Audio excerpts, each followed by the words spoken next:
હે એવરીવન, સ્વાગત છે આપ સૌનું આપણા યુટ્યુબ ચેનલમાં, જ્યાં આજે આપણે 6 બૌદ્ધ સંગીતી વિશે ચર્ચા કરવાના.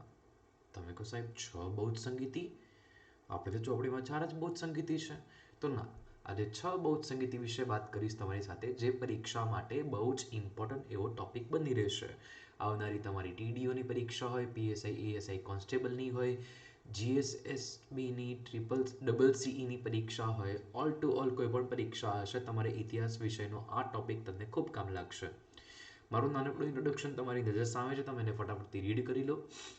પછી હું તમને ભગવાનના દર્શન કરેલો. જય નાકડો પશુંત, જય નાકડો ભૈરવદેવ, જય સોમનાથ, જય દ્વારકાધીશ. ભગવાન જગતના સૌ સુખી અવસ્થામાં રહીને આપણે આપણી આસપાસના અબલા પશુ પક્ષીમાં એને કંઈક આપીએ, જેથી કરીને તે લોકોનું પેટ ભરે, આપણને એમના અબલા આશીર્વાદ પ્રાપ્ત થાય. 4 બૌદ્ધ સંગતિ માટે મારી પાસે બહુ જ સરસ મજાની ટ્રીક છે, એ હું તમને આપું છું. તો સૌથી પહેલા એના પર ધ્યાન આપો. રાજા મહાન આજા, આ તમારી પહેલી બૌદ્ધ સંગતિની ટ્રીક છે. બઈ સા કાલ હે, આ તમારી બીજી બૌદ્ધ સંગીતની ટ્રીક. પતલી મોગલી અશોક કી હે, બરાબર, પાટલી મોગલી અશોક કી ત્રીજાની.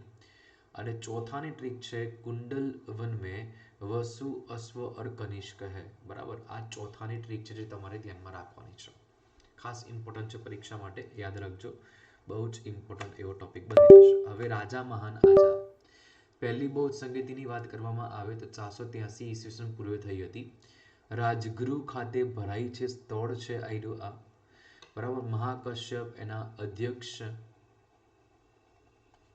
અને અજાત શત્રુ છે તે સમયગાળામાં રાજવી હતા, શાસક હતા. એટલે રાજા ઉપરથી રાજગૃહ, મહાન ઉપરથી મહાકશ્યપ, આજા ઉપરથી અજાત શત્રુ. શું કરવામાં આવ્યું? બુદ્ધના શિષ્ય આનંદ દ્વારા સુત્ત પિટકનું સંકલન કરવામાં આવ્યું, અને ઉપાલી દ્વારા છે તે વિનય પિટકનું સંકલન કરવામાં આવ્યું. આ તમારી પહેલી બૌદ્ધ સંગીતી. ક્લિયર? બીજી બૌદ્ધ સંગીતીની વાત કરવામાં આવે તો ઈસવીસન પૂર્વે 383માં વૈશાલી ખાતે ભરાઈ, જે સ્થળની વાત છે આર્ય.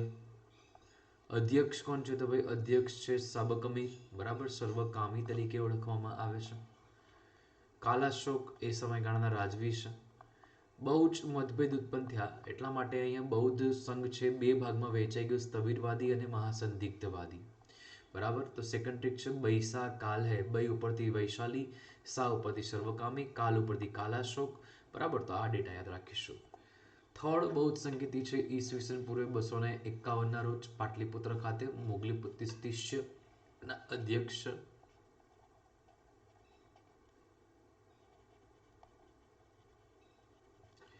રાજવી છે મૌર્ય સમ્રાટ અશોક, બરાબર. પાટલી મોગલી અશોક કી હે, જો પાટલીપુત્ર મોગલીપુત્ર શિષ્ય જે અધ્યક્ષ છે અશોક છે તે રહે રાજવી છે, બરાબર. બધું આવી ગયું. અહીંયા અભિધમ પિટકનું સંકલન કરી અને કથાવસ્તુમાં જોડવામાં આવ્યું. 3 ઉપદેશોને હવે 3 ગ્રંથોમાં સંકલિત કરવામાં આવ્યા માટે અને ત્રિપિટક પણ કહેવામાં આવ્યું હતું ત્રીજી બૌદ્ધ સંગતિમાં. ચતુર્થ બૌદ્ધ સંગીતીની જો વાત કરવામાં આવે તો ઈસવીસન 72માં કુંડલવન કાશ્મીર ખાતે, બરાબર. અને વસુમિત્ર અધ્યક્ષ છે, અશ્વઘોષ ઉપાધ્યક્ષ છે. કુષાણ શાસક કનિષ્ક એ વખતે રાજવી હતા.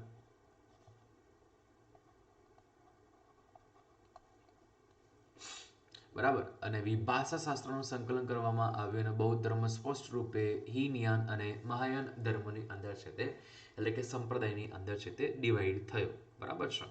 તો કુંડલ વન મેં વસુ અશ્વ ઓર કનિષ્ક હે. કુંડલ વન પ્લેસ આવી ગયું, બરાબર. વસુમિત્ર અધ્યક્ષ આવી ગયા, અશ્વઘોષ ઉપાધ્યક્ષ આવી ગયા, અને કનિષ્ક છે તે કુષાણ શાસક અહીંયા આવી ગયા. પાંચમી બૌદ્ધ સંગીતીની વાત કરવામાં આવે તો 1871 ઈસવીસનની અંદર મંડલે બર્મા ખાતે થઈ હતી. જગર ભીવંશ, નારિંદા બિદજા અને સુમંગલ સ્વામીના પ્રમુખ છે. મેન્દન મિનના આશ્રય હેઠળ છે તે આ પાંચમી બૌદ્ધ સંગતિ છે તે ભરાઈ હતી, બરાબર. રાજવી પણ કહી શકો અને કોઈ પણ તમે કહી શકો. અહીંયા આ અધ્યક્ષ છે, આ સ્થળ છે માંડલે બર્મા. શું કાર્ય થયું? બુદ્ધના તમામ ઉપદેશનું અર્થઘટન કરવામાં આવ્યું, તે નક્કી કરવા માટે વ્યવસ્થિત રીતે તપાસવામાં આવી કે કોઈ ઉપદેશોમાં કોઈ પ્રકારના ફેરફાર કરવામાં આવ્યા છે કે દૂર કરવામાં આવ્યા છે, તેની ચર્ચા. છઠ્ઠી બૌદ્ધ સંગીતિની વાત કરવામાં આવે તો 1954 રોજ ભરાઈ છે. કાબા એ કરીને પ્લેસ છે, બર્મામાં જ આવેલું છે. મહાશીષ યાદવ અને બંધના વિતસા, બરાબર, વિત્તિ વિસિતસા રભિવંસા, બરાબર છે. બંધનતા વિસિતસા રભિવંસા ની અધ્યક્ષતા હેઠળ રચાઈ. વડાપ્રધાન યુનુ બર્મા સરકારના આશ્રય હેઠળ છે, તે અધ્યક્ષ અહીંયા બન્યા. તેમાં ધમ્મપિટક અને વિનય પિટકને સાચવવાના ઉદ્દેશથી કરવામાં આવ્યું હતું છઠ્ઠી બૌદ્ધ સંગીતિ. આ સંગીતિ દરમિયાન એક મેગાલિથિક ગુફા બનાવવામાં આવી હતી, જે ભારતની સપ્તપર્ણી ગુફા જેવી જ છે, જ્યાં પ્રથમ બૌદ્ધ સંગીતિ ભરાઈ હતી, સપ્તપર્ણી ગુફામાં. આ જે સંગીતિ છે એની અંદર જો વાત કરવામાં આવે તો 8 દેશોના 500 બૌદ્ધ વિદ્વાનોએ ભાગ લીધો છે. બરાબર, તો છ બૌદ્ધ સંગીતિ છે એ મેં તમને અહીંયા કમ્પ્લીટ વેમાં ચલાવી કાઢી છે. આઈ હોપ સો તમારા બધા મિત્રો સાથે તમે ડેફિનેટલી શેર કરશો અને આપણી આ યુટ્યુબ ચેનલને સબસ્ક્રાઈબ કરવાનું ભૂલતા નહીં. નીચે સરળ પાઠશાલા નામથી તમને કંઈક એક નામ દેખાઈ રહ્યું છે. અચૂકપણે આ સરળ પાઠશાલા એપ ડાઉનલોડ કરો, કારણ કે તમને ત્યાં જ મારા બધા લેક્ચરની પીડીએફ મળશે. અહીં હું કોઈ પણ ટેલિગ્રામમાં કોઈ પીડીએફ શેર નહીં કરી આપું. જય સોમનાથ, જય દ્વારકાધીશ. વધુમાં વધુ મિત્રો સુધી શેર કરો અને મેક્સિમમ ટુ મેક્સિમમ સ્ટુડન્ટ આપણી સાથે જોડાય તેવા અમારા પ્રયત્નો છે. તમારી સાઈડથી તમારો અથાગ પ્રયત્ન અમને જોશે. જય સોમનાથ, જય દ્વારકાધીશ. બાય ટિકિટ 6 બૌદ્ધ સંગીત તૈયાર કરી દેજો.